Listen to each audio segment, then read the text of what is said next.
Ah, bien le bonjour YouTube. Regarde, je vais faire ça parce que je m'aperçois que quand je discute avec vous sur Facebook, mais la moitié des gars n'écoutent pas ce que je leur dis. Du coup, après, tu vois, là, il y a un gars, il y a quoi? Il y a 3 jours ou une semaine, je ne sais plus, tu vois, parce que j'ai pas de retour, tu vois. Le gars, je lui explique, tu vois, comment régler son embrayage. Ça, c'est la vue extérieure, tu vois, ça, c'est la vue intérieure, que je vais t'expliquer comment faire, tu vois. Le gars, je lui explique, tu vois. Là, qu'est-ce qu'il me dit? Ouais, j'ai fait ce que tu m'as dit, sauf que la vis, tu vois, du plateau presseur, je l'ai dévissé d'un demi-tour. Mon embrayage patine. Bah, c'est normal, parce qu'il faut pas la dévisser d'un demi-tour. Aïe, aïe, aïe. Putain, ça sert à rien que j'explique des trucs, hein, si personne ne le fait, quoi. Si tu fais tout le contraire de ce que je te dis, ça sert à rien. Alors, je répète. Et par contre, écoutez bien, parce que je vais pas faire que ça, quoi. Je vais pas faire que le dessin 25 fois par jour. Ça commence à me saouler, quoi. Je te le dis cash comme je pense, tu vois. Alors, choper ça. Et je me fais vieux sans déconner. Alors, je mets là comme ça, tu vois. Quoique. Alors, ça, c'est ce qui se trouve. On va dire que tout ça, tu vois, c'est ton moteur. Ça, c'est ce qui se trouve dans ton moteur. Ça, c'est, tu vois, le plateau avec tous tes disques d'embrayage. Ça, c'est le plateau presseur, la vis, l'écrou, d'accord? Ça, c'est la came, tu vois, d'embrayage, tu vois. Là, au-dessus de ton moteur, c'est-à-dire. Ça, c'est au-dessus de ton moteur, tu vois. Là, tu as la came d'embrayage, tu vois. La came d'embrayage, le câble qui passe, ça, c'est un guide de ton câble que tu as en bas à droite de ta pile d'admission, tu vois. T'as deux écrous, un contre-écrou pour tout serrer et un écrou de réglage, tu vois. Hop, et t'as le câble qui remonte à la poignée, tu vois. Ça, c'est la vis pour régler la tension de ton câble quand ton embrayage est mort, tu vois. J'explique vite fait parce que la moitié des gars comprennent pas, quoi. Alors, pour régler ton embrayage, tu vois, si tu changes d'embrayage, alors faut faire tremper les disques 24 heures avant dans l'huile. Quand tu mets ton embrayage, ce que tu fais en premier, tu désengages le câble qui se prend sur ta came, tu vois, là-bas. Donc t'enlèves ton câble, tu vois. Ça, c'est la vue intérieure. Donc t'as le câble, tu vois, comme ça. Là, tu dévisses ça, c'est du 12, les écrous. Donc tu dévisses tes écrous, t'enlèves ton câble, d'accord? Ensuite, tu ouvres ton carter, tu vois, tu vas avoir ton embrayage, machin. Tu dévisses le plateau presseur, boum, t'enlèves tes disques. Sur la noix, alors ça c'est pour la M6, sur la un petit marquage en haut de la noix, tu vois. Et sur les disques lisses, t'as comme une petite gouttelette en haut des disques, tu vois. Attends, je vais te montrer. Alors ça, tu vois, c'est des disques Kevlar que moi je mets sur des 80, même 85 fentes, ça passe. Donc tu vois, tu as les disques lisses comme ça. Et des fois, il arrive que ici en haut, tu une gouttelette, tu vois. On va dire ça comme une bosse, si tu veux. Ton premier disque lisse que tu vas mettre, alors en premier, tu mets une garniture, tu vois. Le premier disque lisse que tu vas poser, la gouttelette, si tu veux, elle se met en face du marquage que tu as à la noix. Mais sur ton disque, tu vois, tu as un côté qui est lisse et un côté qui accroche. Le côté qui accroche est toujours vers toi. Ensuite, tu remets une garniture, tu vois. Ton deuxième disque lisse que tu vas poser avec la bosse, par rapport au premier, il faut que tu le mettes, la bosse, si tu veux, il faut que tu la mettes à 120 degrés. Côté qui accroche, pareil, vers toi. Et ainsi de suite, tu vois. Une fois que tu as fait ça, bon, tu vises ton plateau presseur, tu vois.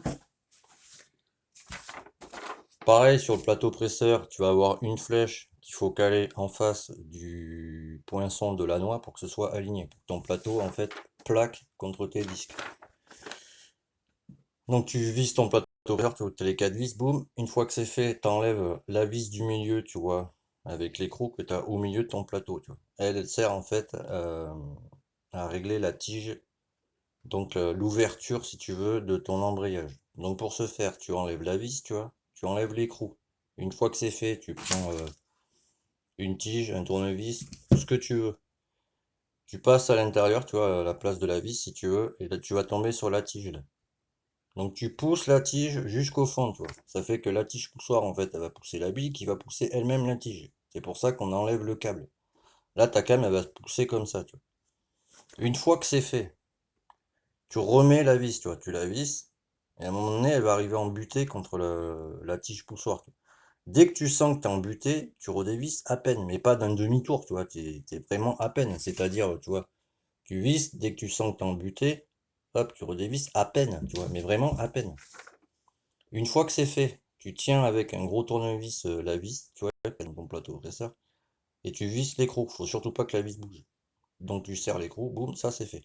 Ensuite, une fois que tu as fait ça, c'est réglé, tu vois. Tu remets ton carter, machin, tu arrives là-dessus, tu vois. Donc là, tu pousses ta cam à fond, alors prends un chiffon, hein, parce que je te garantis que ça va être dur. Tu remets ton câble, tu vois, d'accord? Mais après, il faut pas que tu roules comme ça, tu vois. Une fois que tu as remis ton câble, tu viens ici, si tu veux. Et pour savoir comment régler ça, c'est pas dur. Quand tu vas pousser ta cam, tu vois, elle doit arriver en butée contre ta tige, tu vois. Une fois que tu as tout monté, tu sais. Faut que tu remettes ta cam et ton câble, tu vois, pour que ça rembraye, tu vois. Donc là, en haut, faut que ce soit la vis, tu vois, que tu dévisses, tu vois, comme ça, là. Cette vis-là que tu as dedans, si tu veux, il faut qu'elle plaque contre ta poignée en haut, tu vois, avant de remettre le câble. Donc, tu pousses ta cam, tu vois, et tu vas sentir que ça va bloquer à un moment donné, parce qu'elle est contre la tige à l'intérieur là, tu vois. Donc, tu vois pas, pardon. Je vais mettre comme ça pour tirer. Voilà. Quand tu fais bouger ta cam pour remettre le câble, en fait, elle va plaquer contre la tige qui est à l'intérieur. Donc, tu vas voir le jeu que ça te fait, tu vois. Donc, tu remets ton câble, et ensuite, tu viens ici, tu vois, à l'écrou qui est le plus à l'extérieur, tu le dévisses. Comme ça, le fait de le dévisser, si tu veux, ça va tirer ton câble, tu vois. Et tu sens en bougeant la cam, si tu veux, faut juste que la cam, elle bloque contre la tige là, tu vois. Une fois que c'est fait, que tu as ton réglage, tu vois, que ça bloque si tu veux, là, tu mets le contre-écrou. C'est bon, ton embrayage, il est réglé. À un moment donné, enfin, je pense qu'il faut écouter, quoi, parce que, tu sais, je vais pas faire que ça, faire des dessins, machin, etc. Alors certes, je suis gentil, machin, je le fais, tu vois. Et à un moment donné, tu vois, quand je passe du temps sur Facebook jusqu'à 2 heures du matin à vous expliquer les trucs, machin, etc. Et que le gars, le lendemain, me dit, ouais, j'ai fait ce que tu m'as dit, j'ai vissé la vis à fond, je l'ai dévissé d'un tour et demi, enfin d'un demi-tour, ça marche pas. Ben, c'est normal, parce que t'as pas fait ce que je t'ai dit. C'est logique, ça ne marche pas. Ah putain. Mais ça, c'est tous les jours. Mais t'imagines même pas. Là, j'ai refait des réglages sur la TZR parce qu'en fait, j'essaye, je suis sur. Je fais un test à la TZR, tu vois, vu que c'est un deux temps, c'est les deux temps, tu sais, ça pollue plus qu'une injection par exemple. Donc là, j'ai la motule. Alors, j'ai mis Ether, je vais vous expliquer pendant aller au garage. Moi, je te montrerai après. C'est le diminutif de l'huile, parce que c'est pas de l'éther, tu sais, de l'éther quoi. Donc ici, tu vois, il fait 27 degrés, mon gars. Il y a plein le soleil. Donc gicleur en tige 40, gicleur 102, vis d'air un tour et demi, un tour plus la moitié, dévissé. Circuit deuxième cran, bougie BR10, essence 98 et le mélange, je suis à 2,5%. Ah ben mon gars, ça pollue moins si tu veux. Le moteur, il rentre en température nickel. Le pot, il met un peu plus de temps à chauffer, parce que moi j'ai un pot long là-dessus. Donc on va dire en 5 minutes, si tu veux, j'ai la moitié du pot qui a chauffé. Donc je sais déjà que si je vais sur la route, je vais pas lui mettre dedans, sinon je vais tout exploser, quoi. Donc tu vois, des petits tests. Parce qu'avant j'étais en 105 en gicleur. Et vu que j'ai un pot long, si tu veux, il met du temps à rentrer, tu sais, la chaleur pour se dissiper dans le pot, elle met du temps. Elle met du temps. Et vu que moi, pardon, c'est un pot 50-80, tu vois, que j'ai sur la TDR, c'est d'usine, hein, c'est livré comme ça, c'est le.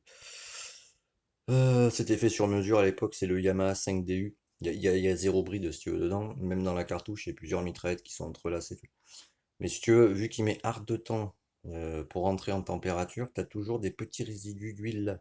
C'est pour ça que sur ces pots, sur la TSDR, pas celui-là, tu as une petite vis ici, tu vois, pour l'enlever, tu vois, par exemple, en fait, des fois quand je l'enlève, tu vois, quand il fait froid par exemple, il y a toujours un peu d'huile qui coule. Ça veut dire que l'huile qui est arrivée là-dedans, dans la mitraillette, n'est pas cramée. C'est pour ça qu'il faut mettre 2-3 coups de gaz, t'enlèves la vis, c'est bon, toute l'huile est barrée, tu la remets. Tu vois. Bref, tu vois celle-là. Donc ça, faut que je le fasse tout à l'heure. J'ai pas trop le temps de rouler en ce moment. Non pas parce que, tu vois, je fais plus de moteur. Parce que j'ai pas de clients, tu vois. Forcément, c'est de la logique. Donc, tu vois, je fais des petites conneries, la fourche, machin, des conneries à la con. Ah, je vais te montrer ça, mon ami. Alors, toi, t'as pas l'odeur, mais je peux te garantir, voilà. Donc là, j'ai fait des recherches parce que j'avais demandé à Sébastien de Team Vintage Mécanique, mais bah, il m'a pas répondu, donc bah, tu sais, je me suis démerdé moi-même. Donc voilà, j'ai trouvé là, t'as les deux plus, les deux moins, tu vois. Donc première plus moins à gauche, entrée, première plus moins à droite, sortie, tu vois, d'électricité. Et là, tu as un filtre là-dessus, tu vois, c'est ça la pompe à injection. Là, t'as le flotteur, ça fait tout. En fait, ça, si tu veux, ça baigne dans ton réservoir. Quand tu le branches, ça passe par le filtre, ça aspire et ça t'envoie l'essence. Mais là, il y a une odeur, mon gars. J'ai cherché cette odeur parce que je la connaissais, tu vois. Donc, vu que j'ai des produits, j'ai senti tous mes petits flacons. Ça pue le White Spirit, tu vois. Donc, dans le réservoir, il y a un connard qui a mis du White Spirit. Donc, forcément, c'est pour ça que le scout, tu vois, il en chie sa race. Mais là, je te raconte même pas l'odeur. Donc, il faut que je le renettoie. J'y ai passé nettoyer en frein. Faut que je recommence. Et là, j'ai un abonné, il m'a envoyé ça, mon gars. C'est introuvable. Introuvable, mon gars, sur les shops, tout ce que tu veux. Donc c'est ça en fait. Si tu veux, moi, je cherche des carters V1, tu vois. Parce que les carters V1, si tu veux, le contour, tu vois, il est pas électrique. Il marche avec ça, tu vois. Et ce charmant engrenage, comme tu peux voir, il est trop pas abîmé, tu vois. Je te rappelle que la moto, première sortie, c'est 96. Donc, tu vois, ça c'est déjà quelqu'un qui prenait soin de sa machine, tu vois. Qui lui a pas mis, tu sais, la misère, quoi. En deux-deux, quoi. Tu vois, même le truc en plastique, bah, il est en super état. Donc si tu veux, ça, en fait, ça rentre dans le carter, tu vois, comme ça. Clac. Sur son petit axe, tu vois, qui est ici. Là. Alors, je galère à rentrer parce que tu sais, il y a un sens, puis il faut que je nettoie un peu, tu vois. Enfin bref. Donc ça rentre dans le carter, si tu veux. Ça vient comme ça. Clac. Ça, c'est pris sur la boîte. Bloom, dans le carter, et ça vient là-dessus, tu vois. Et en même temps, c'est pris sur bah, sur la boîte, quoi, si tu veux. Et là, ton câble qui passe là-dedans. Donc, si tu veux, il y a tout un système. Donc du coup, maintenant, il faut que je me trouve tout l'ancien système, tu vois. Parce qu'il manque des trucs, tu vois. Mais tu vois, c'est un abonné, il m'a fait, ouais, putain, j'ai ça, tu le veux, sinon je le fous en l'air. Ouais, vas-y, envoie, parce que c'est introuvable. Même en Italie, tu vois, j'ai demandé chez Minarelli, même dans leur stock, ils en ont plus, tu vois. Donc ça, déjà, ça vaut de l'or, tu vois. Bon, Carter V1, j'en ai trouvé, hein. Comment il m'a dit? 850 €. Je fais, bon, tu sais, je vais attendre un peu. Ce sera pas pour le moment, quoi. Parce que du coup, quand tu as ton contour, tu vois, qui est pris sur ta boîte, alors ben, c'est deux fois plus précis. Tu vois. Électrique, tu sais, le jour où ça tombe en panne, bon, ben, déjà c'est pas précis et puis c'est merdique. De mon point de vue. J'ai déjà fait des tests, hein, la TZR, tu vois, quand je l'ai acheté, le mec il a mis un faisceau de V2, le contour, dès que j'ai accéléré, l'aiguille a dit blablabla, et pourtant c'est électrique. Donc j'ai repassé comme elle était, tu sais, à l'origine. Tu vois, parce que ça aussi, tu vois, hier j'ai vu un gars en vidéo. Moi, les jeunes comme ça, c'est à cause des gars comme ça que maintenant il y a des lois à la con, tu vois. Alors, le gars, jogging, tu vois, doudoune manche courte, donc t-shirt, des gants. J'étais là, à quoi ça sert de mettre des gants? Bon, bref. 70 bidalo, pas de plaque phare, bon, c'est à la mode, tu vois, mais on a mis une petite loupiote, c'est un phare halogène, ça ne mange pas de pain, comme on dit. Pas de clignot, tu vois, mais zéro clignot. Tu vois. Le gars, il s'est arrêté, tu vois. Alors, je pense qu'il a pris les gendarmes pour des piments, lui, tu vois. Le gars, il lui fait, ouais, ça, c'est pas homologué, tu vois. Le gars, il fait, ah si, si, c'est ma cartouche. Je fais, non, non, mais c'est pas homologué, c'est un 70 bidalo. Boum! Et les gendarmes, ils ont été jeunes aussi, tu sais. Ils sont pas sortis vieux comme ça. Et le gars, il râle. J'ai en commentaire, je fais, non, mais toi, ils ont été cool avec toi, mon gars. Moto, pas homologué, tu vois. Carte grise, pas faite. Il y avait quoi encore? Donc, pas de clignot, pas de phare. 70 bidalo. Admis libre, laisse tomber le bruit. Le pot. Le mec, il fait, ouais, faut que je change de laine de roche. Le gars, il a un pire pot, il roule sans laine de roche. Du coup, voilà, tu vois, regarde. Et Wheeler Dealer, meilleure émission du monde. Avec Aurélien. Quoi. Et voilà, tu vois. Et le gars, il se plaint. Je lui fais, non, mais ils ont été cool avec toi, mon gars. Moi, ici, tu vois. C'est ce qui m'est arrivé avec la moto à crevette, tu vois. C'est pour ça que je voulais pas rouler avec, tu vois. Parce qu'il n'y avait pas de phare, il y avait même pas de plaque phare, tu vois. Je fais, moi, ici, mon gars, tu te fais gauler en t-shirt, mon gars. Avec ta moto, comment elle est là. Mais déjà, c'est immobilisation de la moto. Voilà la putain d'amende. La moto, avec un peu de chance, T'as un peu de chance, entre parenthèses, tu vois. Elle part en destruction. Et en plus, t'as une convocation au tribunal, tu vois. Donc, j'ai envie de dire, mon gars, ils ont été cool avec toi, tu vois. Bon, j'ai fait un test tout à l'heure, mon ami. J'ai mis ce charmant manteau Bering avec le t-shirt dessous. Bah, ça suffit en t-shirt là-dessous parce que je te raconte même pas comment il fait chaud. Parce qu'en fait, moi, alors, je commençais sur vos manteaux à vous. Et si tu veux, moi, j'ai le manteau en plus, tu vois, normal dessous, tu vois, celui-là, tu vois. Et j'en ai un deuxième, tu vois, style un peu comme les couvertures de survie, tu vois. Alors, je te raconte même pas comment il fait chaud. En plus, il est étanche, alors.